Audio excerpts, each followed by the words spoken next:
You guys have been asking for a dog tour, and it's honestly so hard to find one at a time and two a time when all of the dogs are here. Usually they're all out at work. We finally have all bar one here, so I thought I would start. So this is Nellie. Nellie is a coolie and she is my work dog. So when I met Sam, he had 3 dogs. I had 2 and we've since got 4 together. So we've got 9 dogs in total. Nellie was the first dog that we got together. I just needed my own sheepdog. His dogs didn't listen to me. And oh my God, are you right? You just had a good scratch. His dogs didn't listen to me and I went for her purely based on aesthetics. And yeah, couldn't be happy with her. She is the best dog ever. She's such a good worker. She can be a bit of a crackhead at times, especially with Vivian, who you'll meet shortly. But as you can see, she's just got so much personality and she is the sweetest little thing ever. Hey. Kiss. Thank you. Okay, moving on. Oh, we have Vivi girl. She's a bit scared. I think she knows she shouldn't be up here. Vivi, come here.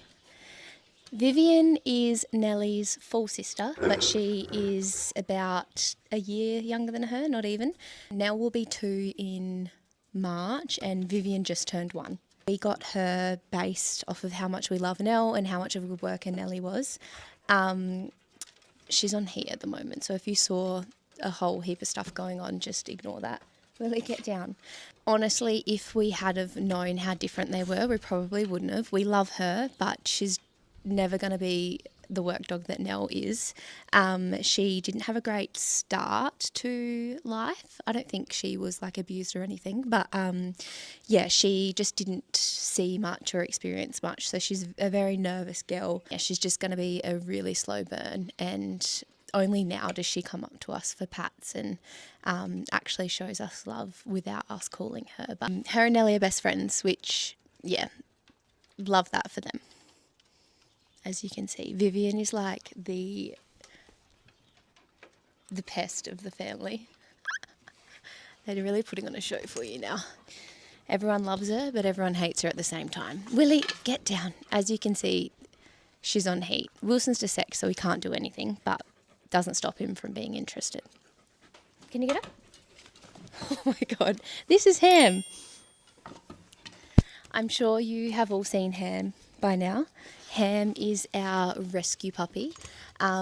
We actually found out today what breeds Ham is, and he's a mix of everything we already have. So he's wolfhound, deerhound, greyhound, coolie, kelpie, even has a little bit of bull terrier in there. When I first saw Ham, I fostered him because I loved him. I loved what he looked like. I was in denial that I could have a 9th dog, but he, as much as he is hard work, he does have quite a bit of separation anxiety. Every flaw that he has is so worth it. He is really loving and he's just the sweetest thing. He's getting a bit cheeky now that he's getting older and getting confident.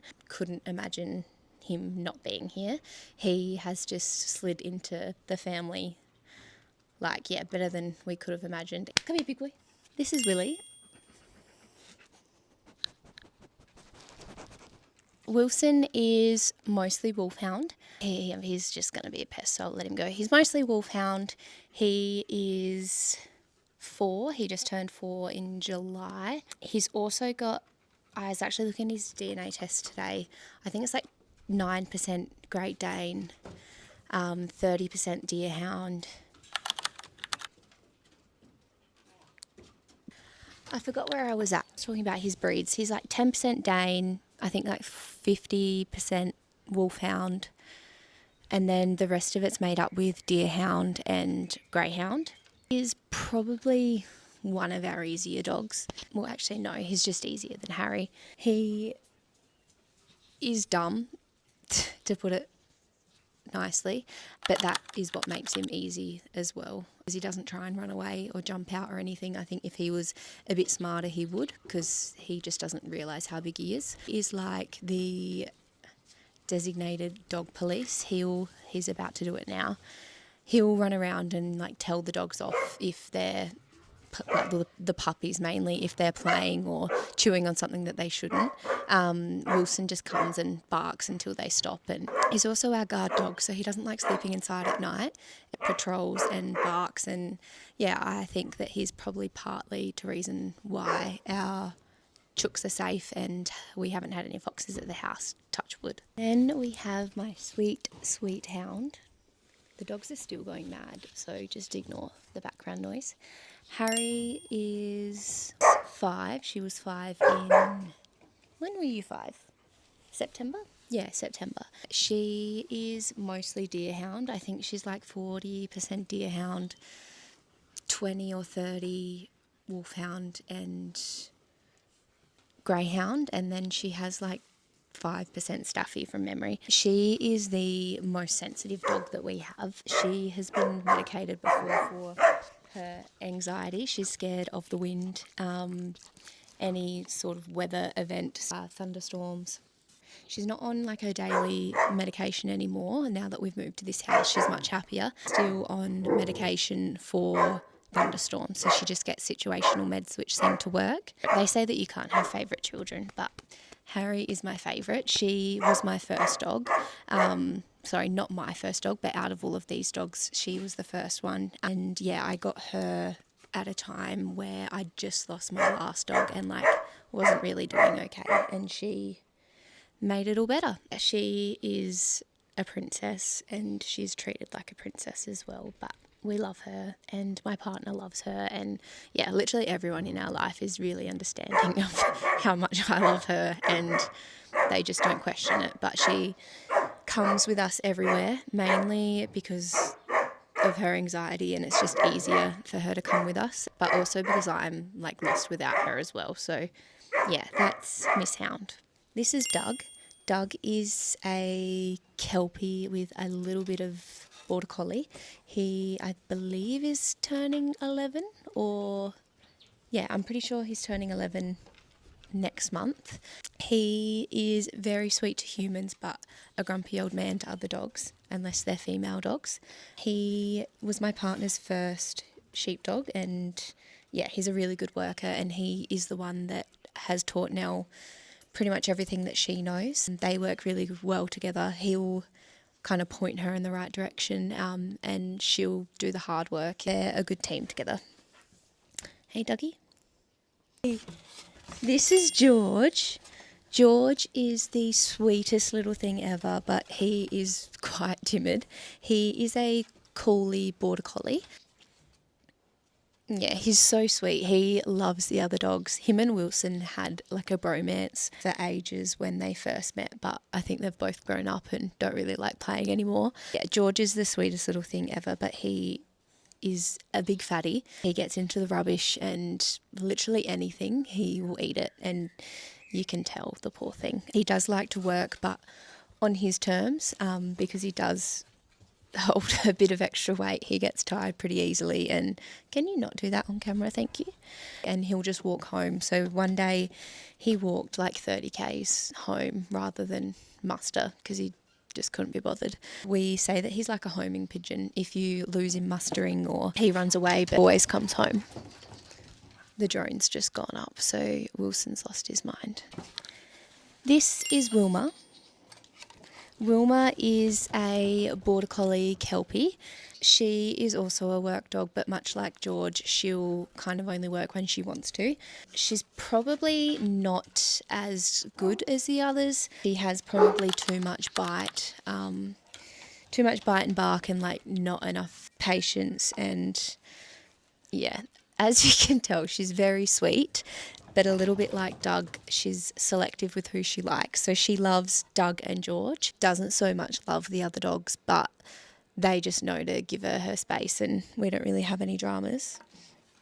Hey. I put up a question box, and I did have a few come through about how the dogs get along. I don't know if I said, but I had Harry and Wilson when I met my partner. He had Doug, Wilma and George. Honestly, it's been a pretty good transition. They haven't had too many fights. We did go away. It was about 8 months after me and my partner got together, we went away to the beach and we bought all of the dogs. So we had 5 at that time. Doug and Wilson did have a bit of a biff. I think that because Doug's really grumpy and tells all of the dogs off, I think that Doug has told Wilson off and Wilson's gone back at him. And yeah, fight broke out and Wilson had Doug pinned.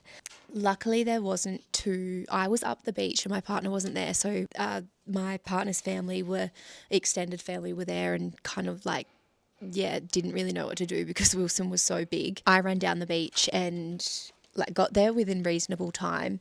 They wouldn't let go of each other, so I ended up having to like choke Wilson out a bit with his collar and got him off of each other. Wilson didn't have any injuries. Doug had a laceration to his lower like lip drawer area, but he was fine. We just managed it. Yeah, they haven't had a fight since, so I think that probably needed to happen for them to just sort it all out.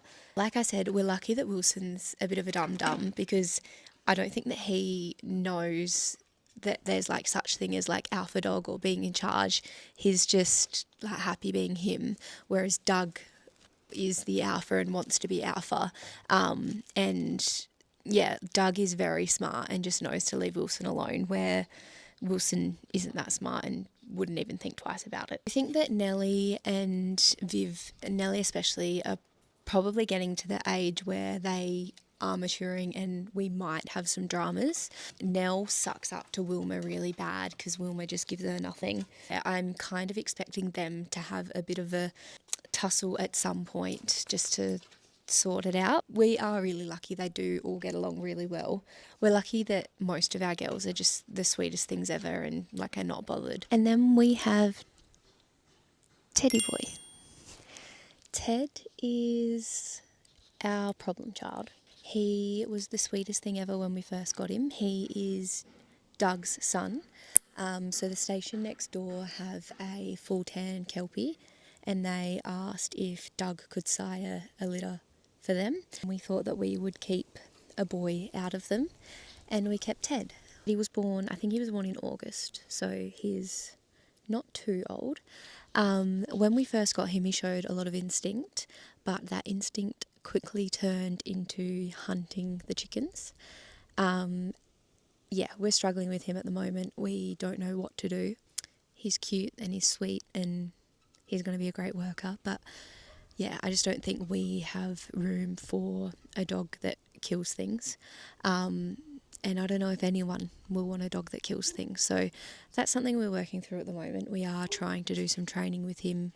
But yeah, I think you guys have noticed that something is up. You always ask where Ted is. And yeah, at the moment he is either locked up or at work with Sam away from the house because yeah, he just can't be out. But yeah, to remain transparent, that's why you don't see Ted much, because he's not out around the house like the others. We just can't trust him. We'll keep you updated on what we decide with that. He's a stunning dog and he is showing so much instinct and potential to be a good work dog. But yeah, obviously we don't get dogs with the intention on not keeping them. But yeah, you guys know how much we love our animals. Sucks because he is beautiful. Good morning, it's the next day and I thought we would continue on with our little animal tour. So here we have Jack and Blue.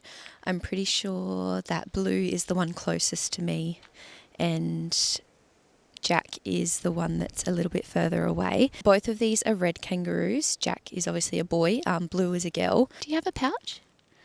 Maybe that one's Jack. Anyway, it's really hard to tell. Jack's been desexed, so yeah, he doesn't have all of his male bits and they can't breed. Blue was our second rescue joey and Jack was our third and last, hopefully. In South Australia, they can't be rehabilitated. So yeah, they will stay with us forever. Obviously, that means that all of the rescues are overflowing with kangaroos because they can't be released back into the wild. We don't have room for more kangaroos, but I probably would rescue joeys if, yeah, they could be rehabilitated. They're not even halfway grown, so they'll get a lot bigger. Then over here, we have Dottie. Dottie was my first ever Joey that I looked after. She is a Euro, which means she is like halfway between a kangaroo and a wallaby. Hello. Eventually, what we plan to do, you can probably see there's a fence just on the outside of this one. So we eventually plan to open this up so that they have a bit of like bush to forage in, and then they've got some more shade at the end of that. They do get lots of shade with the trees that are around this here. That is on the cards. We just need to get the time to do it. So we just need to improve the fences because they're not dog proof at the moment, and then they will have even more room.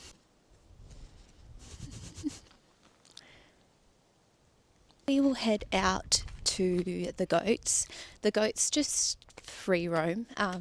I do need to put collars on them so that they don't accidentally get picked up by someone sending feral goats away. So here we have our turkeys.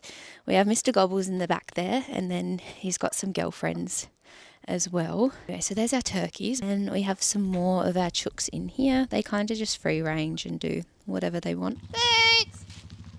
Here's goat number 1, getting into something she shouldn't, obviously. Come here.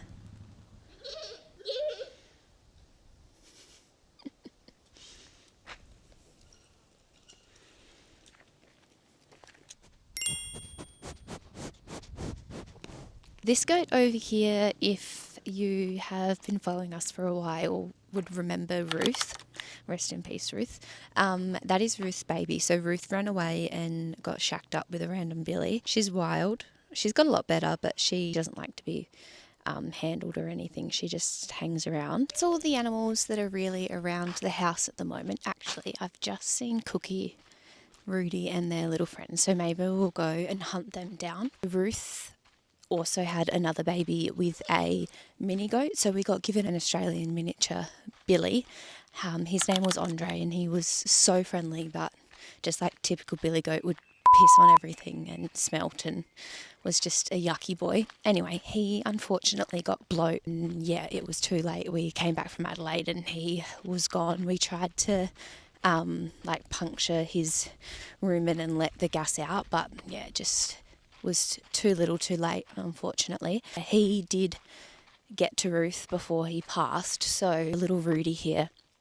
We think that Ruth may have died from complications after giving birth to Rudy.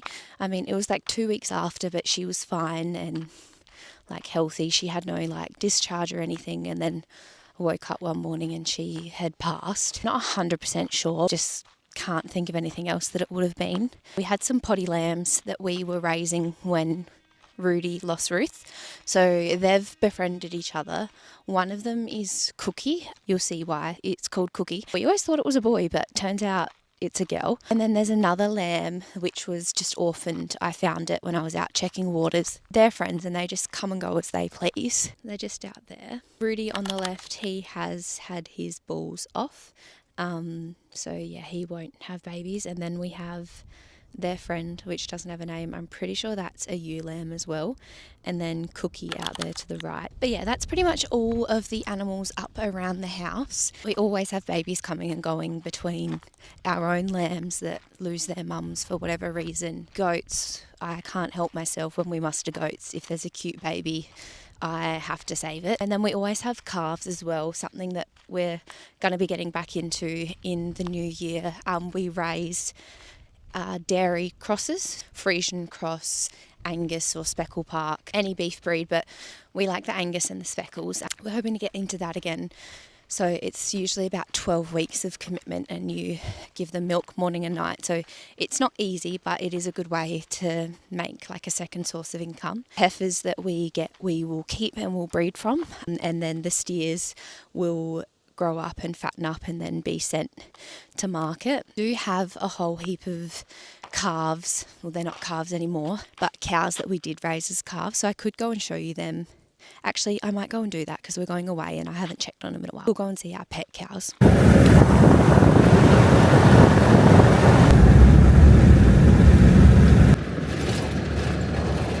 So Bessie and her crew are running in now. We teach them that the horn means that we've got hay, so they're going to hate my guts when they get over here. Most of them are from a feedlot, so there's a feedlot not too far from here, about 3 hours from here, that gets cattle from up north, and if any babies are born into the feedlot, they don't have the facility to feed them, so they don't give them away, but they're pretty cheap. And yeah, we got these guys. They were so terrified when we got them. They've come a long way. Bessie is my favourite. She's the Brahmin that's leading the pack. This is Bessie Girl. That's Bessie there with the horns. Matilda, Biscuit. Biscuit is beautiful. She's a Hereford cross something, maybe a drought master. And then we have the two in the back, don't have names, but they were born into a feedlot as well. These are some of the cows that are in here. There are some more, probably wouldn't call them pets, whereas these ones we raised and spent a lot of time with when they were younger. There's some more cows coming. Maybe we'll go and show you them. Cow there is Darlene. She's a Frisian cross Angus as well. I think she'd probably be like 4 or 5 years old. She has had a calf. She is super friendly, so she is one. Oh, the other cows have come over here as well. That one there is a Frisian cross Angus as well. That's a steer, so a boy that doesn't have his manhood anymore. And then you'll see that little goat back in there. Like I mentioned earlier, I can't help myself. I can't let the cute goats go. So that was one that I took when we sent a whole heap of feral goats off. It was just too old to tame, so it lived with these cows when we were raising them, and yeah, pretty much it's never left. Even when we put them out in the paddock, it stayed with them.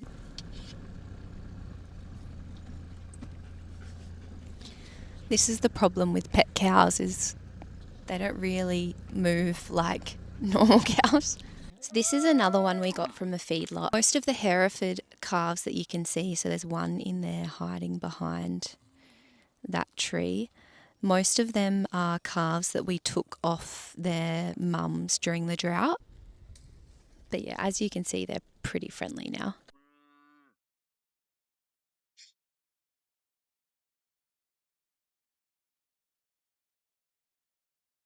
So that pretty much sums up the animal tour.